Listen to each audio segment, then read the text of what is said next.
How's everybody doing today? My name is Joseph Murphy. I'm filling in today for Chairman Rigby. I believe he's joining us, online there, so you will get to hear from him on occasion. All right. So I guess first order of business here, we can go ahead and get an approval of the agenda. Is there a motion on that? I motion that we follow the agenda as printed. All right, there's a motion to approve the agenda. Is there a second? There's a second. All those in favor, please vote aye. Aye. Aye. The agenda is approved. All right, the minutes from the April 13th, 2026 meeting, is there any changes to the minutes from our last meeting? If there are no changes, would entertain a motion at this time. Move approval. There's a motion to approve the agenda, or excuse me, the minutes from last meeting. Is there a second? Second. There's a second. All those in favor, please vote aye. Aye. Aye. Aye. It is approved. All right, staff report, Mr. Ben. Okay. All right. The consent agenda has got 6, 9, 10, 11. Did you do a separate approval for the consent agenda? Okay. Is there any changes to the consent agenda? Any items we need to take off of the consent agenda? Mr. Chairman, I would like to remove item 3345 from consent. All right. That is case number 3345. Correct. Commissioner Latimer has asked me to remove it. Do you want to pull 3346 off of consent since they're related? Yes, thank you. Yep. All right.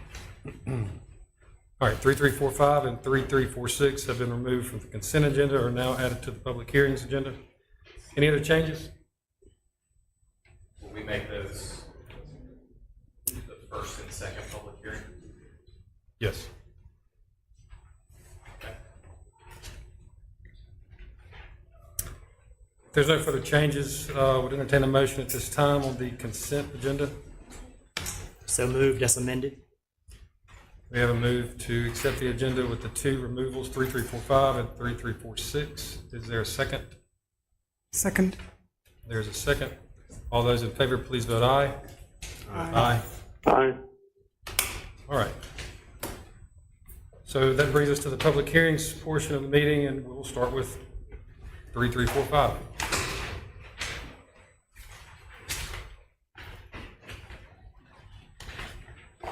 Alrighty, so this is a special exceptions provided in section 5.6.1.8 for building materials and appropriate facade, specifically metal paneling.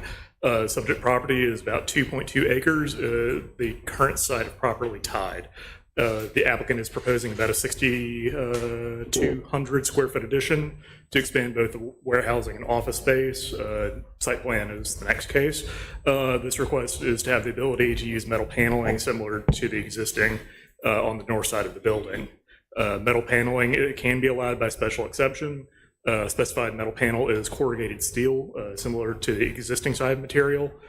Generally, staff is not supportive of the use of corrugated metal. However, because this is a continuation of the existing building materials and is on a non-primary facade, staff has no objections.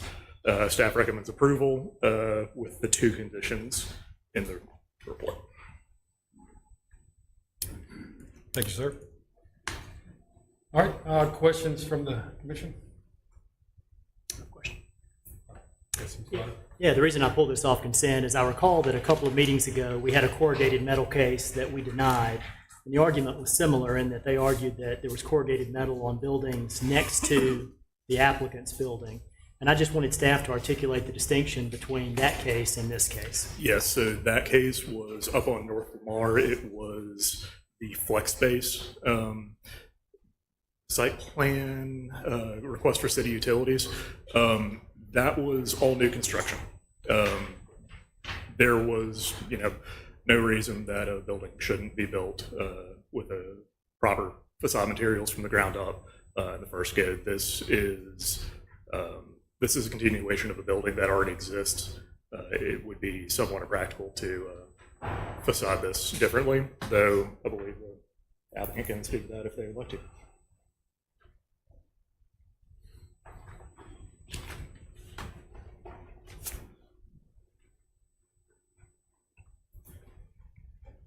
Joey Moore, JM Engineering. Yes, this is an existing building that they're building an addition on, so they were just trying to match the facade as they bring that building out further than what's there.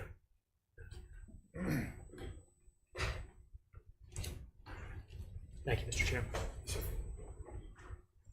All right, is there, and again, this is for 4-5, the special exception. Any other comments, questions, 3, 3, 4, 5? Mr. Rigby? No question. All right, at this time, I would entertain a motion on 3, 3, 4, 5. Well, let me pause. Any comments or questions from the audience? Or from those joining us online?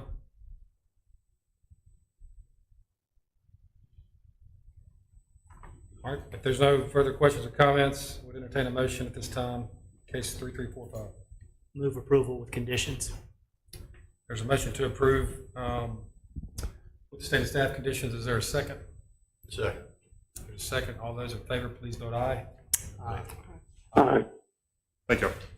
Thank you. All right, that takes us to case 3346, same project, site plan amendment. Yes, this is the site plan approval for that same building. No additional approvals are needed for the use, as this is a continuation of existing parking with the addition of minimum of 25 and maximum of 31 spaces are allowed. Applicant shows 27. There's some additional landscaping that is being shown for parking lot trees, frontage trees, and some required screenings. The foundation plantings need to be beefed up, and the applicant is aware of this, and that is a condition of approval. Applicant shows the materials, CMU, brick veneer, and corrugated metal paneling. Engineering had comments related to stormwater management, and staff recommends approval with the 5 conditions in your staff report. Thank you. Quick question here. Stormwater certification, that's the 5th condition. What's the difference in a final approval of the stormwater management plan and the certification? Is that city issued or state? The final approval of the stormwater management plan occurs before the project, so as we approve their plans, their specifications, their design. The certification comes once the work has already been done, before we issue a certificate of occupancy for the new building. All right, so can it take the place of the final approval of the stormwater management plan going forward? Yeah, it could. Okay, that's all. Any other questions or comments on 3346?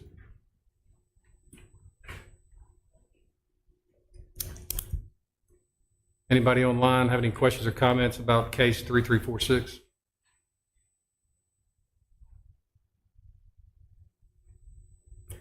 Those in attendance here, anybody have any questions or comments? If there are no further questions or comments, we'll entertain a motion at this time.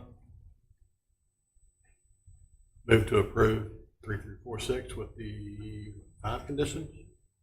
There's a motion to approve, subject to the 5 stated conditions. Is there a second? Second. There's a second. All those in favor, please vote aye. Aye. Aye. Is approved. Thank you, Mr. Beck. All right, that moves us to public hearing number 3354. A variance from section 58410.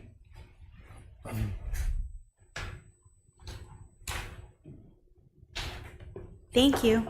The applicant seeks approval for a variance from section 58410 Conservation Overlay Districts to allow for additional bedrooms at 805 University Avenue. The existing lot is the result of a subdivision approved by the Mayor and Board of Aldermen in March of 2025. So the new lot sits between the existing single-family home at 803 University Avenue, the existing condos at 412 South 9th Street on the corner of University and South 9th. The design of the proposed new home was recently approved by the Historic Preservation Commission at their April meeting. The neighborhood conservation overlay standards note that in neighborhood residential and in suburban multifamily zoning districts, that dwelling units should be no larger than 3 bedrooms, and the proposed house would have 6 bedrooms. The applicants have attached a letter stating their need for the space. They have 5 children, and that this plan would allow for a bedroom for the parents and 1 for each child. The applicant contends that they did not understand the code requirements of the lot at the time of purchase. They also know that there's a deed restriction on the lot requiring at least a 3,500 square foot home to be built, which implies that a larger than 3-bedroom house will be built there, and that this deed is in conflict with the expectations of the city's ordinance. The commission must consider if the stated hardship, the size of family, and a lack of knowledge about the ordinance and deed restrictions associated with the lot are sufficient to grant the requested variance. And staff is recommending that should the commission find sufficient hardship to support the variance, that the variance be for the plan as submitted. And I will note that I included in your packet a signature sheet from the applicant. They had several of their neighbors sign in support of the plan. Thank you, ma'am. Sure, yes, The sir. applicant would like to present, yeah. All right.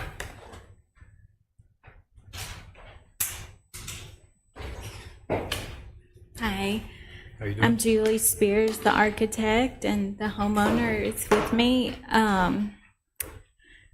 Do y'all have any questions, or would you like to hear me present more information? Well, yeah, thank you for opening that up. Does anybody have any specific questions on the commission here?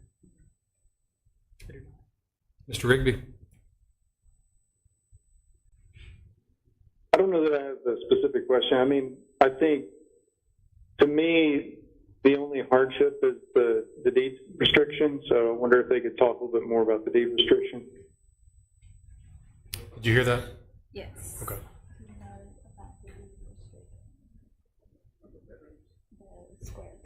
There's a square footage deed restriction that whatever's built there needed to be a minimum of 3,500 square feet. And a single family home. When did that come into existence, the deed restriction? I am not aware of that.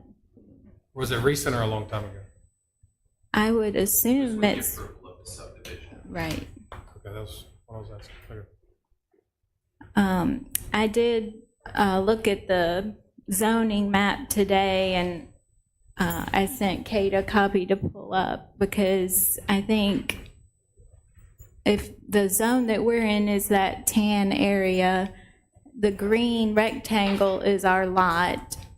And I think another peculiarity of this piece of property that would make it different from the other properties within that zone is its location. It's on the edge of the zone. It's more a part of the yellow area than it is the tan area, which the yellow area is estate residential and very single-family homes. The 803 to the left of our property is a single-family home, and because it's on University Avenue, I think as a main artery in town, it can be a larger home. It needs to fit with the 803 house, and it needs to fit with the other homes on the street. The areas with a red cloud around them are all condo developments, and that would not be appropriate in this area. I think that is how people in the past have gotten more bedrooms, by building multiple dwelling units. And as we stated, the deed requires a single family home. And I think for the maintaining the character of the neighborhood and the street, those would not be appropriate on this lot. So I think the placement where this lot lies within that zoning district is kind of a special peculiarity to the rest of the district.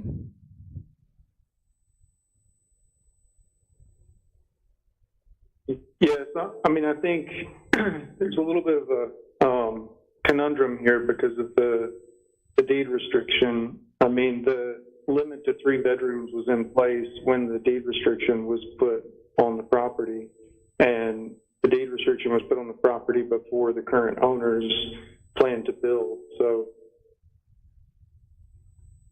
yeah, I'm not sure.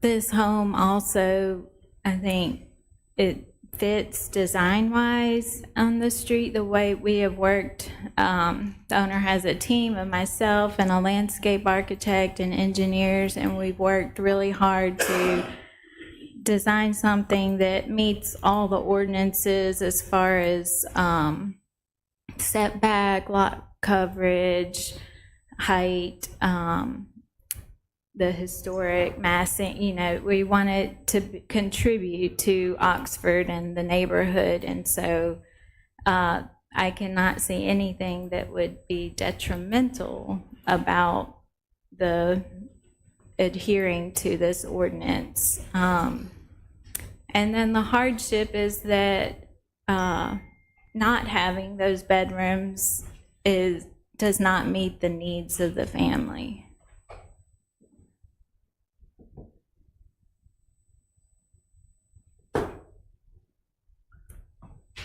The homeowner is here too, if you might like to ask questions. Happy to answer any questions. We bought the lot owning, again, it was a minimum 3,500 square feet, single-family home. So we then proceeded to design. We understood from Mr. Albritton there were some, considerations we should think about with one of the neighbors to the north that I think is here today with stormwater. So we have met with the city 3 separate times to start our stormwater plan, and Bob and Jeff, there's Jeff and Bob over there. We met this past week, so we have a kind of a final plan that we need to submit back to Steve in the city so he can run the calculations. So I think that, hoping that'll address McGarland's concern, which I understand their concern. And then, we went around and knocked on every neighbor's house, and this is where we're going to live with our family. The only 3 neighbors on 3 sides don't live there. I don't mean that disrespectfully to them. I just mean it was hard to find people. Right? I knocked on doors like I was running for mayor. Okay, but I got 12 signatures. One of them, I think, is that Molly? That's Molly. Molly, you'll see their name crossed out. I want to be respectful when Ed had signed it and they asked me to take it off. I said absolutely, but I didn't want to white it out on the sheet, and I wanted y'all knowing that she didn't want that. And our thing is with 5 kids. I grew up in Mississippi, moved away, we're back. I was caring for my parents, and our 5 kids are older. One's still at Ole Miss. 3 of them came to Ole Miss. And if you think about, I'd ask you to put your, in my shoes, when you have kids that want to come back, and we ask the kids, they'd say, where are you and mom going to live? And we said, where would you like us to live? They all said Oxford. Okay, they come here for 45 days a year to visit. I just had all 5 of them in town for Mother's Day yesterday, this past weekend. They come here, they shop here, they shop for clothes here, they're shopping for a wedding ring, engagement ring here, they eat here, they come to Oxford events, they come to all the Ole Miss games and all the sporting events, and so we're like, this is a place where we can be for our family. This is perfect. And the reason I would say it's a hardship, when I grew up, I didn't know any different sharing bedrooms with my brothers, because we didn't know that you didn't share bedrooms, so we did. And our kids growing up, and one of them's right there with my wife, they shared bedrooms, growing up, until our oldest was a senior in high school. We got a different house. But when the kids get older, they don't want to share bedrooms. And we have our daughter who's married. We're expecting our first grandchild. And we have 4 of the boys, 2 of whom are dating very seriously. And so if we're only allowed to have 2 bedrooms on the 2nd floor when we got plenty of space, we aren't going to see our family, because there's no way I'm going to tell future daughter-in-laws. They're going to say, well, where do we stay? And they'll say, oh, don't worry, Mom, but I have a big bunk room on the 2nd floor. Come on, we'll get, that just doesn't work. And so, we really want our kids to come back the way they do now and shop and be here. And we can't accomplish that. And we know it because today we're living in a tiny condo on the edge of campus. We have another condo, that the kids come and 2 of them can stay there. And we have 2 houses on Beanland that we own, one of which is for sale because our number 4 kid just graduated Ole Miss, and our number 5 kid's still here. Those will both be sold. So today, when we get together, we're in 4 separate locations, right? And we can't be under one roof to break bread together, to be together, to hang out, and we got kids and grandkids, and that's, you know, part of when you're later in life, you want your kids to come back and visit. So to me, that's a huge hardship for my wife and I. We thought we did everything by the book, you know, including going around trying to get signatures, and we got, I think, 12 signatures, and you know, 1 we crossed off, and we, you know, tried to go through and design it properly, get that approval. We've tried to make sure the stormwater is handled in the best possible way. We've done everything we could with the designs, and we've carried, you know, laminated plats around showing what our design was going to look like. We emailed. I've had, you know, 10 or 12 conversations with multiple people, and the one permanent neighbor is 803, the historic Doty house next to us. And we have probably met with Daniel and Darlene a dozen times to make sure that everything we're doing is respectful of their house, which obviously needed to be to get approved. But, you know, that we are good neighbors and working together on our property lines and everything. So we've tried to accomplish what we think, you know, Oxford would want.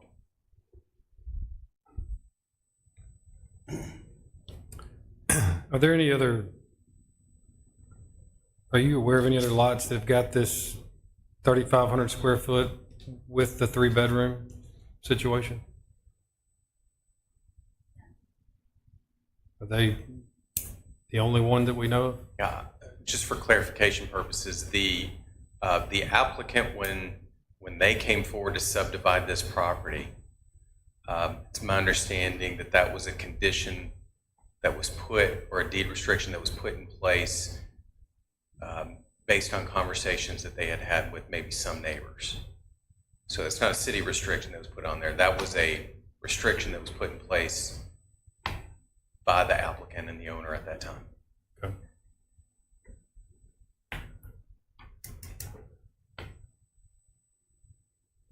Ben, have any neighbors opposed this? Let's hear from him. Yeah. Yeah, Ms. Meisenheimer, do you want to talk at all? Just opposed? Do you want to say why with that? I want to say that if you want a 5-bedroom home, then go get a 5-bedroom home. But, you know, I'm reading a car. I have 13. Hang on. Answer the questions if you want. Answer the question. We designed the house to have an attached garage and a detached garage to handle all cars off the street. Is that correct? Hang on, wait, time out. We're going to do, you're going to let her do everything, and then when she gets done, then we'll do that. My name is Molly Meisenheimer. I live at 912 University Avenue, right down the street. I'm very familiar with this because I come to a lot of these meetings and listen. My problem is traffic is on University Avenue is terrible, as everyone knows that. I live facing University Avenue. I bought knowing it was going to be bad, but that was 23 years ago, and a lot has changed. This was deeded to be a 3-bedroom home, not a 6-bedroom home with a pool and all the cars there. I have 13 that come to my home. We find ways to sleep. We have them ranging from 46 down to 10. They don't live there full time. I'm just saying, I don't understand why there has to be a special reasoning to add more to. And I think that the Doty house is a spectacular historic home, and I think it should be a showplace, as it is. I just was concerned about parking and traffic. I live next to where Mogridge did 5 townhomes, where he stood up here against 15 years ago and said he was going to build 3, and he built 5. All I wanted then was an 2-lane ingress egress, and we didn't get that. Now when a fire truck or an ambulance has to get in our driveway, somebody has to go out to University Avenue and block traffic in order for them to get in and out, along with the UPS truck or the Amazon, FedEx, or whatever. That's my only, I'm not opposed to somebody building a beautiful home there. I've seen the plans, it's lovely. I just don't like the way it was done. Plus, coming door to door and putting people on the spot was very awkward. I got a phone call saying, "Are you home? We're going to come ask you to sign a petition." I said, "I'm not home," but I showed up. When I showed up 2 hours later, they were at my home and said, "We've already talked to your wife," to my husband, and asked him. And they just said, "We've talked to your wife."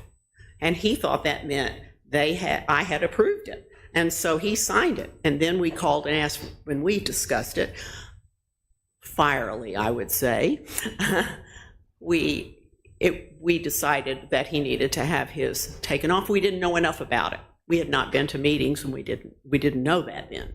So that's my only reason. I'm nothing against the people trying to do it, and with an architect, very talented and all that. But, rules are rules. Deeds are deeds. I've had to follow them, and it's gotten awkward in some places. So that's my reasoning. Thank you. Thank you, ma'am.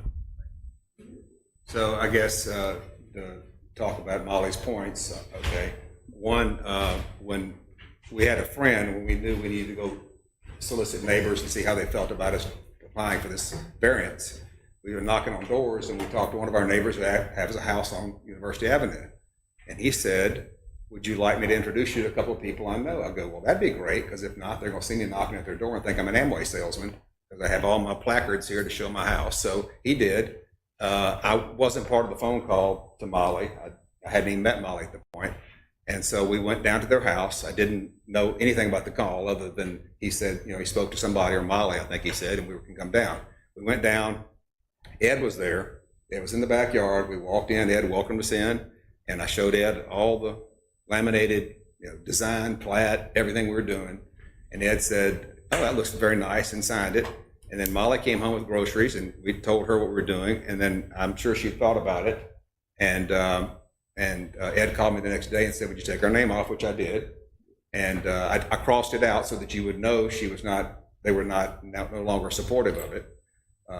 So we did that. And in terms of, houses, I think one of the things they shared, which I thought was really nice, is, and correct me if I'm wrong, they have 2 cottages and another house behind their house. Yeah, I'm not saying you didn't build it, right. They had to get approval. I absolutely know that. But y'all were sharing, which I thought was very nice, how all their entire family can come and be on property, right, together. And you have kids and grandkids. Okay. But they stay there, correct? Sometimes. Okay. Well, they have the ability to stay there. Okay. So you have a house and 3 structures in the back, and all we were asking for is to be able to have, 5 bedrooms on the second floor instead of 2. Because the massing of the house and the design to fit historic 803, warrants a certain size, and we have 5 kids. Our kids don't permanently live here. There's only one in college. He still has a house on Beanland, which will be sold when he leaves, when he graduates. But when our kids do come back, we need a place. We have a 2-car attached and a 2-car detached garage, making the historic look. So most of the time, it'll be my wife and I and 3 dogs, okay? But 40 or so days a year when our kids come back, which we're very excited about, there will be other cars there. And yes, those days, there will be more traffic, and they will be there. But, again, we're asking that you consider, the hardship of not being able to be in a place, and it fits the house next door. Like I said, I've had a dozen discussions with Danielle and Darlene, our neighbors in the historic Doty house. Love our plans. We've, worked on our landscaping and stuff, and they wrote a note, as you can see in the stuff I submitted. I would also like to just comment on the parking. There's enough parking for at least 8 cars from the porte-cochere back, and the garages one is a basement garage and the other one is at the level of the basement, so all the cars are not even visible from University. So off-street parking is provided and it's visually obscured.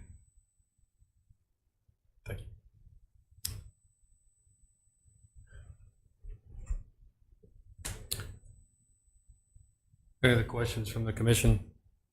Where do you live now? Our house in Collierville, thank the good Lord, just went under contract. I was there today getting it sold. We bought a house in Collierville when my parents got sick, and I retired unplanned very quickly 4 years ago, moved back to Mississippi, or to Collierville. We've been living in our condo we have here in Oxford, so a small 2-bedroom condo. And that's where we are right now. And our house is hopefully under contract, hopefully going to sell. And so we don't have a place to live other than our condo. How big was your house in Collierville? 6,500 square feet. think 6,500 square feet. And our house that the kids grew up in, the first one was small, and then we were blessed to build a bigger house, and it was, I think, 10,500 square feet. And every kid had a bedroom, because the kids were older. When the kids were younger, like me, they bunked up in the room. The only person that had their own bedroom was my daughter, because that's what you need to do.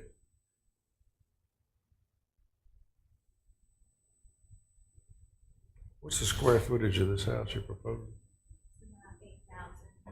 About 8,000.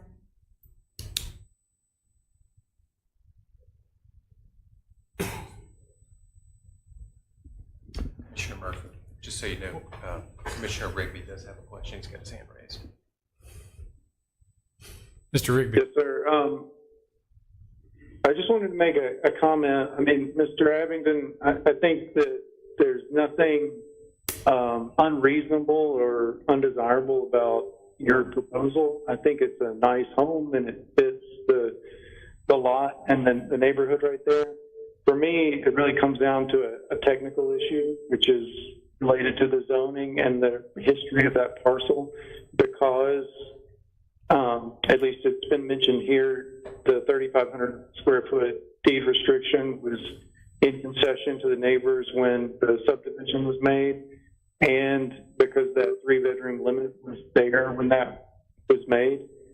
For me, it's difficult to pass this as a variance, even though it's a very reasonable request, and, you know, we want the best for you and your family in Oxford, but to use the mechanism of a variance, it feels like it's going around what the understanding was when the subdivision was put in place. Mr. Chairman. Yes, sir. I would agree with what Mr. Rigby just said. I'm super sympathetic to the outcome trying to be achieved here. The design looks great, and I understand your family concerns. But looking at the test for a variance under 9.4, I struggle to rack any of the 4 factors in favor of the applicant, let alone a preponderance of the evidence of those factors. So I'm not going to be able to support the variance. Thank you, Mr. Latimer. I kind of took the words from my mouth there. I'm very sympathetic, and I would like to figure out a way to give you guys what you're asking for, but I'm restricted by what we're required to apply here, the test that we're required to use, and I can't, I was looking for a reason, and I can't find good enough to support it. So I would have to be in favor of denial as well. Due to the restrictions we're under as a planning commissioner, my interpretation of it. So, further questions or comments? Just a comment. So you get room for 8 cars on the parking, about visible. And were you aware of any of the? Where what? Any of the square foot?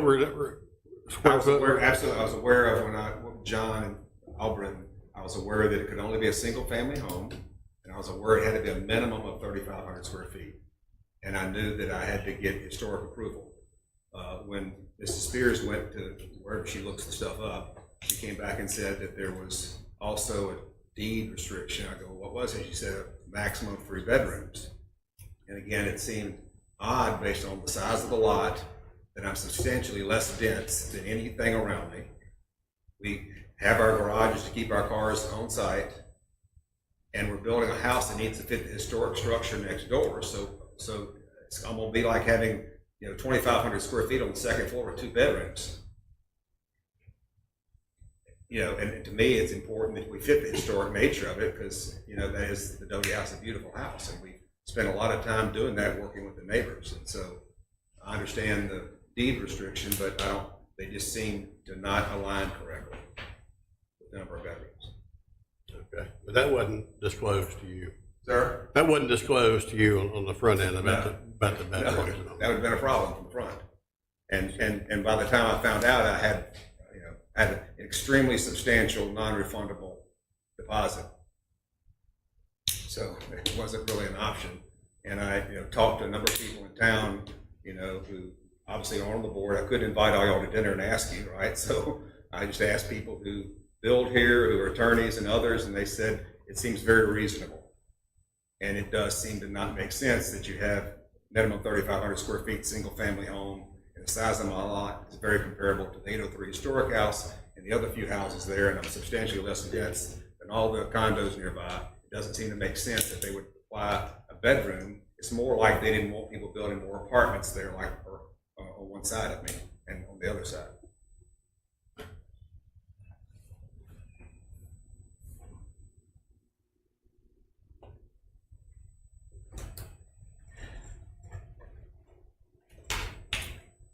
Any other questions or comments from the commission? Mr. Rigby? No more questions. I would like to say one more, just reiterate one more thing, that I do think this particular lot is peculiar to the other lots in that zoning district where the 3-bedroom rule applies, because of its location within that tan area. I feel like it's in an area where a bigger home is needed, adjacent to the other residences on University Avenue, whereas the smaller side streets, of course, would not have a home this large. I think the house next door, the 803 house, they have 5 bedrooms? Is Daniel's house? Yeah. So the house next door has 5 bedrooms also. And then, as you can see, the way people get around that rule is building condos. And so we don't want to do that either. So I think question number 1, and how does what, the variance application questions, what is special about this that makes it different from the other lots within that zone? I think the placement of this lot in the context of the neighboring zones and on University Avenue is a special thing about this lot that the other lots in that zone do not have.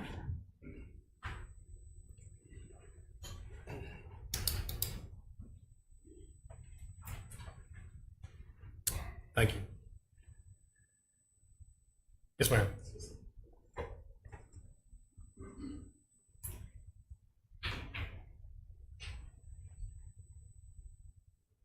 Hi, I'm Lima Gartland, and we live at 410 South 9th, which is the contiguous lot to the north. And the issue that we've had from the beginning with this, whether it was before the subdivision or now, has been the stormwater issue.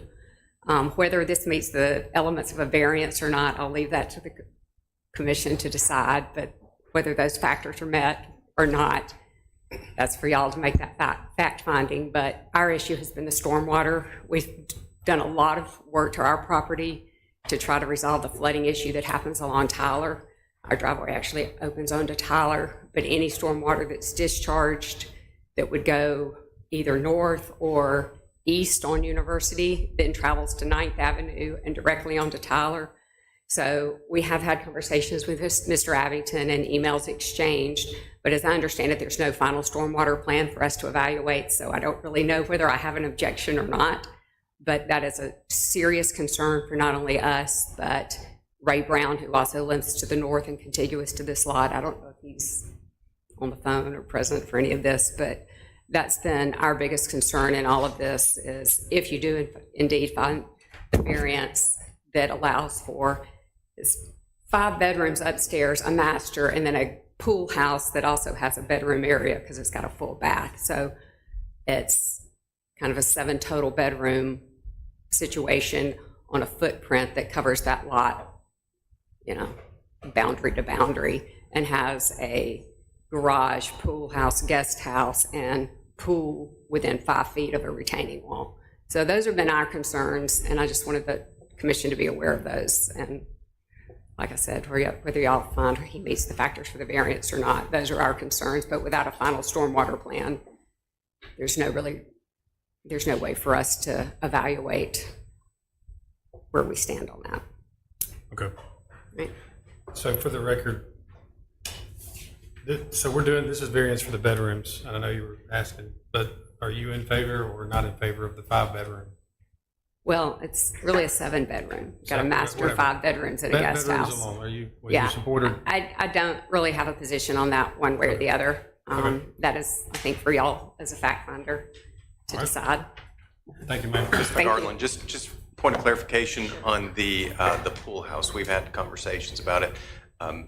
That would only be approvable through an accessory dwelling unit, that it cannot have a bedroom in it. Otherwise, they have to have the accessory dwelling unit be approved through the city process. So at this time, that's not included. I thought that under the regulations that it could be a bedroom, it was a bedroom, and that with a living space and a full bath, that would be The only way to considered. do it would be as an accessory dwelling unit. You would have to go through that process. They would have to go through that process. Thank you. Thanks. Thank you. And I appreciate where Lee and Mike are coming from, and we knew about that from John Albright when we first did it. So before we started any plans, after we worked with Julie, we got Bob and Jeff, and we sat down with the city, like I said, already 3 times to make sure we're addressing all the stormwater issues. Currently, my property has a lot of impervious site because it was the old driveway and parking area for the historic 803 house. So the water just sheet drains to the north and west. That's all coming out. And when we met with Steve this last time, I think we got, correct me if I'm wrong, Jeff or Bob, they told us what he would like, and then we said, well, are there things we could do additionally on top of it? He said, well, these things would make it even better, more than, I think, than what you'd need for approval. So we asked Jeff and Bob to go ahead and design those, and I'm not a hydrologist, okay, but there's some kind of, retaining areas with more rocks, and we're doing lots of other things that cost a lot of money, right, to make sure that we're capturing as much water as possible here. And I appreciate, Lee's comment on it too. And, there is a boundary that they have. I think John Albritton sold them. It's between my property line and their pool house and guest house and house. So they're there's a boundary of a green area, I guess you call it, or whatever it is there. But we're very concerned about that. And so we've been doing everything we can to make sure we address those issues. Very good, thank you. Mr. Chairperson? Yes, sir. In an attempt to maybe move this along and with super respect and empathy for the applicant, I just feel like I'm bound by the decision criteria, so motion to deny. All right, we have a motion to deny. Is there a second? Second. We have a second. All those in favor of denial, please vote aye. Aye. Aye. Mr. Rigby. Mr. Rigby, you said aye? Aye. Okay. I don't think so.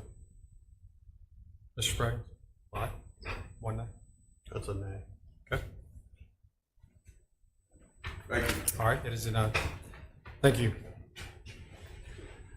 Okay, that brings us to our next public hearing, case 3355, RK FAM Holdings. And this is a continuation, right, from, Not this one. This is a site plan amendment.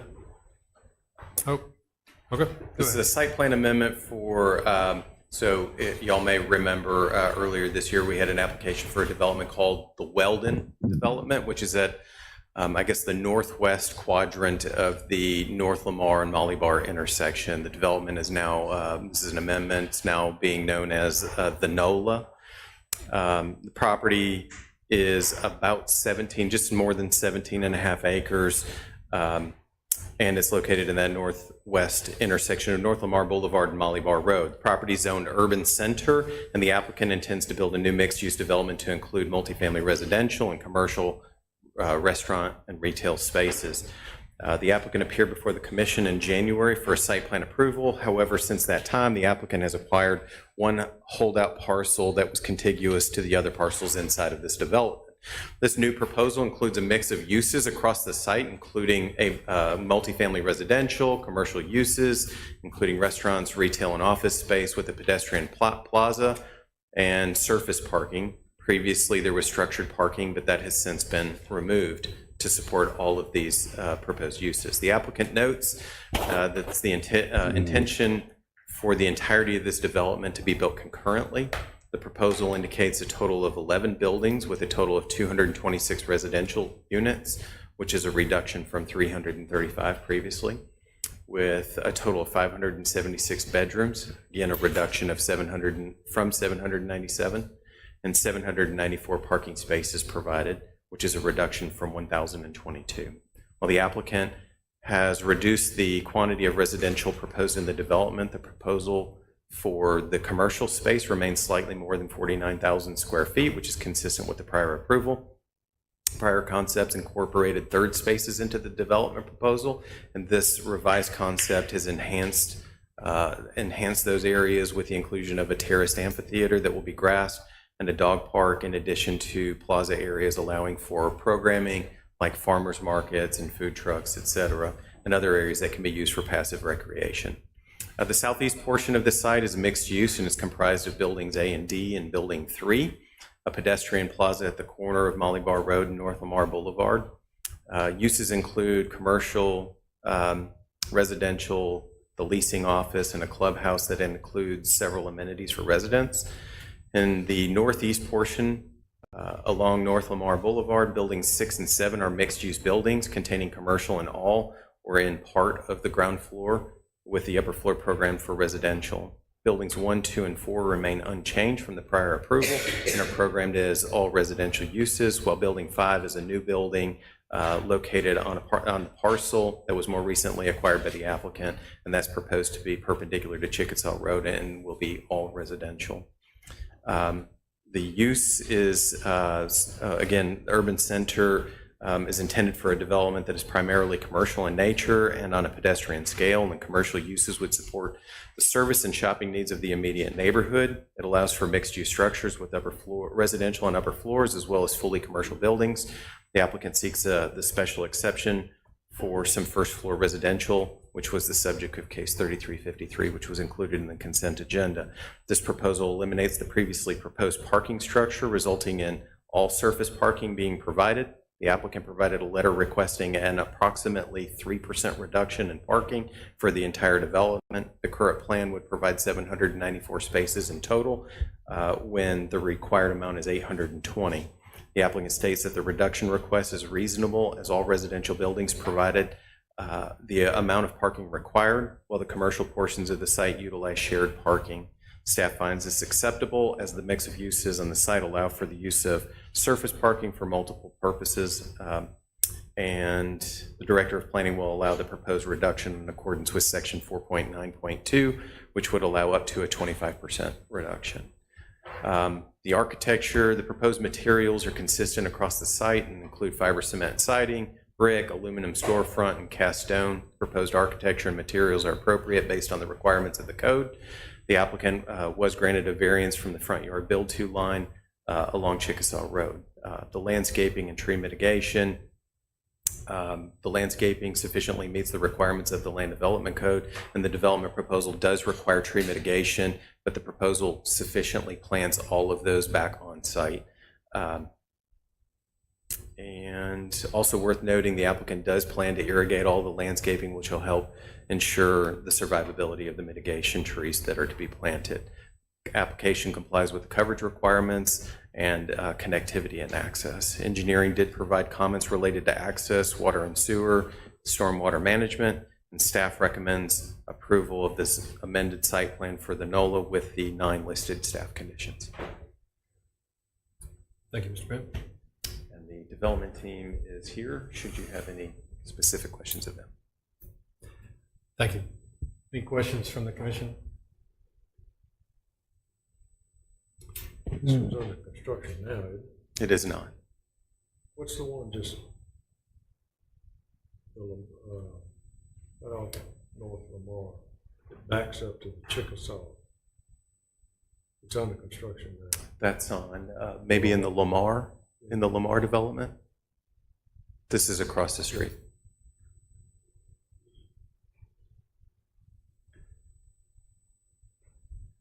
Was there a traffic impact study supposed to be done? There was. Is it? It was. Yes, the traffic impact study was received, and we have made recommendations for a 4-way stop on Chickasaw, where that one drive comes out across from the just now completed Walker and Walker development right there. Okay. And that has been discussed with the developer and their engineer as well. Think it's gonna be a four-way stop right now, though? Is it a four-way stop right now? Is that what you preliminary? That's what we're going to recommend, yes. Okay. All right.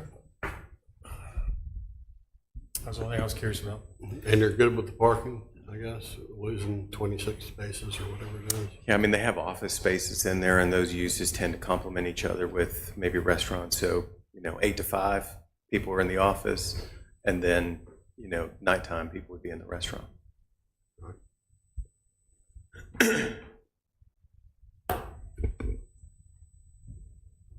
Move approval with staff conditions. All right, we have a motion to approve subject to the non-stated staff conditions. Is there a second? Second. We have a second. All those in favor, please vote aye. Aye. Aye. Perfect. It's unanimous. It is approved. Thank you. All right, that brings us to our next public hearing, 3339, Oxford Commons. Mr. Blackburn. Yes, so this item was tabled from the April Planning Commission meeting. Nothing has changed from what was previously presented. However, the commission did receive an objection from Miss Anita Chen, a neighboring property owner. The commission tabled this this item to allow for Ms. Chen to appear before the commission to voice her objection. On April 26th, staff did receive an email from Ms. Chen withdrawing her objection. Subject property, it's located on in the Oxford Commons PUD. It's part of an approximately 40-acre subdivision recorded as the Summit Phase 2. This request pertains to the 4 lots that you see on the screen, 7, 8, 9, and 10. The applicant is requesting an amendment that would allow these 4 lots to be combined into a single lot that measures slightly more than 5 acres. Staff did provide the Mississippi subdivision requirements. A letter was provided by Mr. Blackburn, who's the manager of the Summit at Oxford Commons, who they believe to be the adjacent or the directly interested and adversely affected parties. If it's determined that no other parties are interested or adversely affected, then staff recommends approval of this final plat amendment for the Summit Phase 2 with the 2 listed conditions in your report. And what's the property going to be used for? It's all one property now? Yes, ma'am. We have not received any submittals related to the development of that, but I don't know if there's a gentleman here, Mr. Paul Castaneda, that might like to answer that. Thank you, Mr. Boone.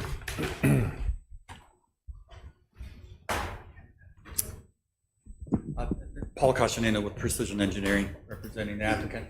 I don't know that the use is technically part of this request, obviously, but we are working with Sullivan's Grocery Group to construct a grocery store, a small amount of retail on the site. Met with them today, so they are moving forward, and that's the intent. But as Ben says, we haven't submitted a formal application for that site plan request.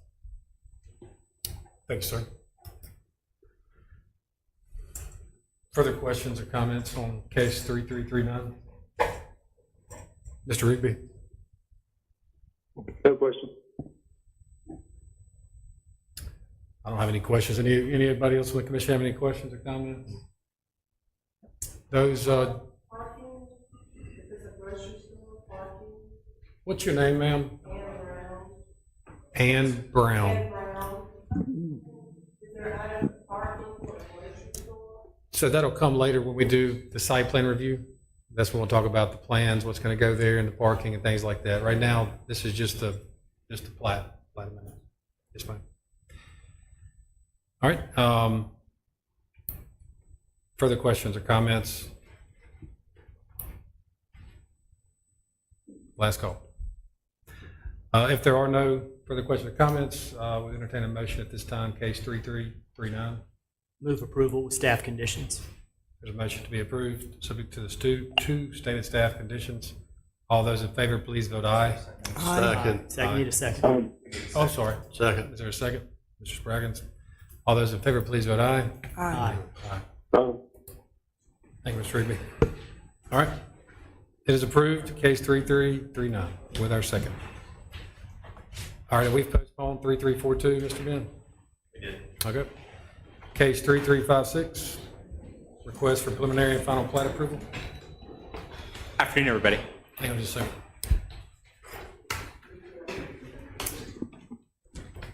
second. Okay, the subject property consists of 16 and a half acres. This is in the Housing Accelerator overlay, which y'all may remember was instituted, I guess, coming up on 2 years ago. So this is exciting. This is the first development proposal that we have for property in the overlay. For reference, for those that aren't here, and I guess for everybody, this is George P. Patterson Parkway, so West Oxford Loop as you come up towards M Trade Park. It's just south of that roundabout with, call it Hill Road. The applicant at this location proposes a subdivision to create 124 residential lots, public streets for the purposes of access, a network of private alleys, and several common open spaces. As I mentioned earlier, this is in the accelerator overlay. It's intended to assist with the creation of more single-family housing in Oxford. The overlay envisions small-sized lots with densely connected street grid, rear-loaded with privately owned alleys, combined with on-street parking and sidewalks. The overlay includes standards related to unit mix, architecture, parking, road and pedestrian infrastructure, and common amenity areas. The subdivision documents which have been provided indicate 124 residential lots on 13.5 acres of developable area. That leads to an effective density of 9.2 lots per acre. Again, the overlay includes a minimum density of 9 units per acre, so this meets that requirement. All of these indicate setbacks aligned with the dimensional standards of the overlay. Many lots indicate frontage along an existing or proposed public street, but 20 front common open space and are accessed vehicularly by rear-loaded alleys. Y'all granted a variance in the consent agenda to allow these lots to not front a public street. Plans indicate 34 on-street parking spaces, and all lots have access to sidewalks. The proposal meets the open space and impervious area maximum requirements of the overlay. Of note, there are several common open space or amenity areas indicated, which is also a requirement for the overlay district. Programming includes benches towards Pat Patterson Parkway, a community playground, a grilling station, a community fire pit and seating area, a mini soccer field, and several rain gardens, which are designed to assist with stormwater retention. Engineering provided comments on stormwater management for this site. They've already approved the stormwater management plan for this project. Again, we're really excited to have projects in this area and as part of the overlay, and so staff is recommending approval of the requested preliminary and final plat for High Clear with the 10 conditions listed in the staff report. I believe there are some representatives of the development team here if you have any specific questions, but I'm also happy to answer any as well. Thank you all. Thank you. Thank you.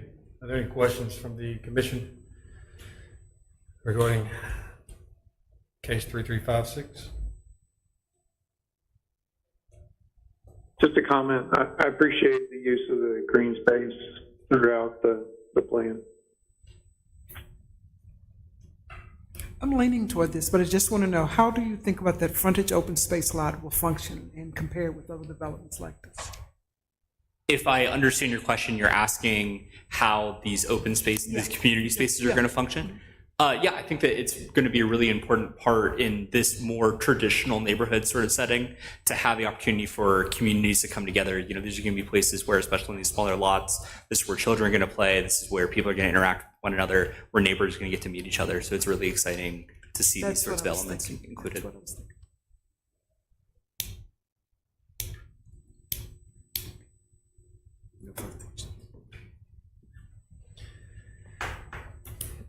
Further questions or comments? Anybody online that's joining us have any questions or comments for case 3356?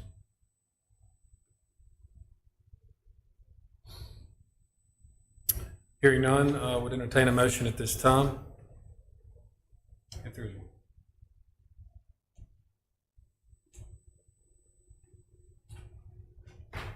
I'm sorry, quick procedural note. This is a subdivision request, and so it will go to the Mayor and Board of Aldermen. So this is a recommendation vote. Thank you, sir.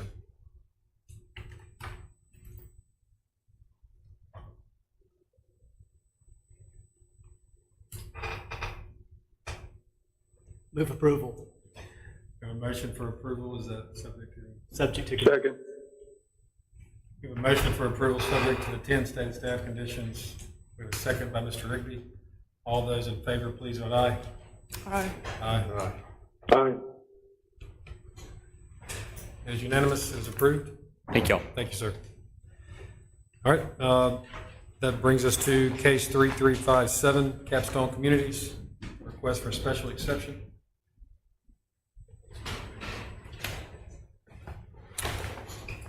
All right, so this is a special exception for 4 bedrooms in the suburban center district. Subject property is about 15 acres located on both the north and south sides of Oxford Way between South Lamar and Farmview. Applicant is proposing a 12-building mixed-use development with a commercial area on the first floor of 4 of the buildings along Oxford Way and 1 building along South Lamar, and then 294 residential units. Site plan is the next case. So this request is to have the percentage of 4-bedroom multifamily units exceed 25% of the total. Of the 294 proposed units, applicant is proposing that 78, so 26.5%, would be 4-bedroom. This is in keeping with the previously approved special exception for for first floor residential. Applicant states that the requested increase in 4-bedroom units represents only a modest deviation from the ordinance standard and does not alter the overall character of the development.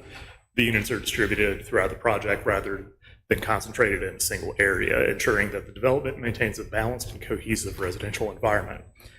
Staff agrees this is a minor request. This is 5 more 4-bedroom units than would be allowed by right and allows the plan to stay consistent with what was approved in the November 25 special exception. So staff recommends approval with the 2 conditions in your staff report. And a couple, I attached the wrong documents to this one. This was a earlier iteration that showed 285 residential units. It is 294. Perfect, thank you. I'd ask about that. So so we were to do the 3 numbers. So we've got, it's 294, 78 like y'all have got, because at Correct. one point it was 285 and then 85. Yes, it is 294, 78. Okay. What y'all have written is correct with the earlier Yeah. version. So what we did, Joseph, we took some of those 4 bedrooms on my write-up in the last month and converted those from 4s to 2s. The bedrooms stayed the same, but 4 units went up because now we have 2 2s instead of 4. Will that change the parking or the occupancy or the character? It will change it would have changed the parking number, but not, less than I think, actually. Yeah. Having some additional 2s. Yeah. I just want to make sure the record was clear on the numbers, so. Excellent. I have no further questions or comments. Anybody else? I have a question of staff. Robert, the special exception that was granted in November of 2025, did that compel the extra 4-bedroom units, the 5 extra? We want, the special exception is for the plan as submitted. So we want these plans coming forward to resemble the granted special exception as closely as possible.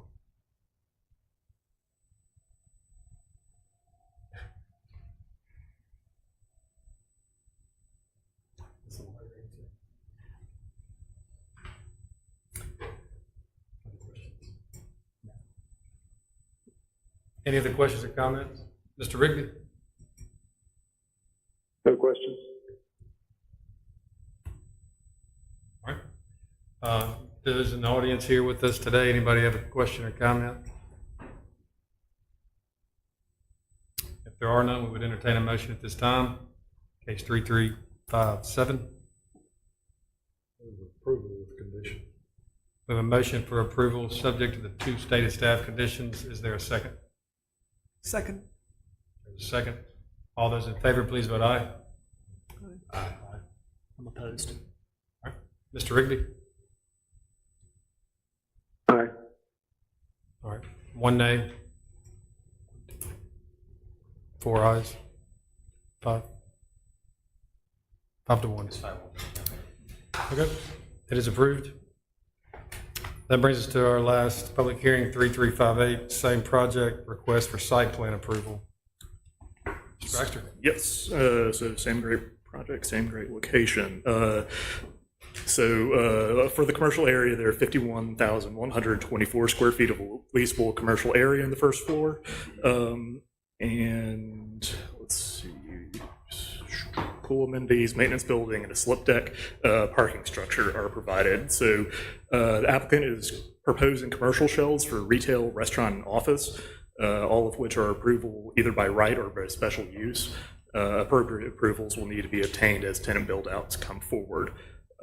Condition of approval in case 3272, allowing the first floor residential, was that no certificates of occupancy will be issued prior to the construction of the commercial shells. Multifamily residential in suburban center, y'all just did that special exception. Okay. Applicant, parking is, there we are. 1,174 spaces would be required. Oh my gosh, this is an old report. Jay, do you have those numbers off the top of your head? 1081. Yeah. Okay.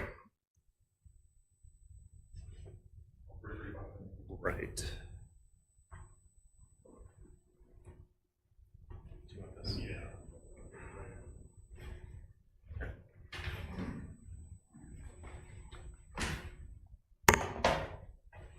There we go. Okay, between the commercial and residential elements, 1,081 spaces would be required. Applicant has proposed 1,028 and has applied for a parking reduction for the remaining 53 spaces. As a part of this request, the applicant has identified the parking spaces that would be dedicated to the commercial use. Again, that parking waiver is at the planning director's discretion. So they comply with the building height and coverage. And for landscaping, the applicant has provided a plan that indicates parking lot trees, frontage trees, screenings, and foundation plantings.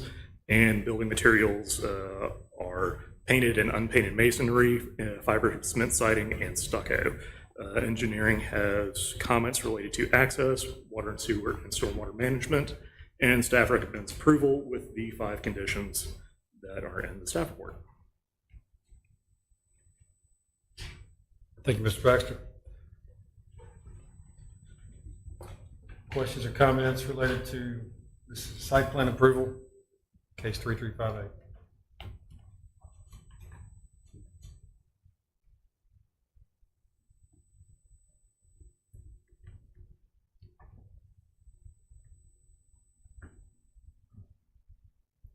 I mean, just once again, we're comfortable with the reduction of the 53 parking spaces. Yeah, I think the fact that this is a town center and you have a bunch of residential that's already around it, many of the patrons are already going to be there. So they're going to walk. So they already have parking that's already accounted for where they stay, very much like the areas around the square. People walk, go to the restaurants. So yes, we do feel comfortable with that. Okay.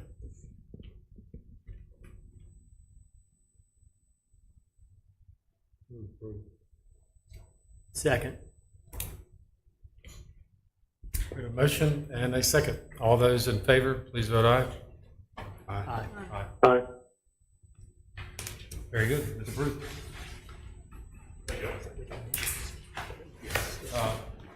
Mr. Ben, wait a minute. Your motion, was that with the stated staff conditions? Yes. Motion with stated staff conditions. Second. We have a second. Do we need to revote? No. Okay, it's approved. All right, we have one last item. Motion to leave. We have a motion to leave or adjourn. Second. And the second down here, all those in favor, please vote aye. Aye. All right. Thank you. We look forward to having you back, Mr. Rigby. Appreciate it, man. Thanks for holding down the fort. Thanks for the AC in this meeting. What was it, so was it, you didn't question me, but I'm stuck in position mode. Me too. I mean,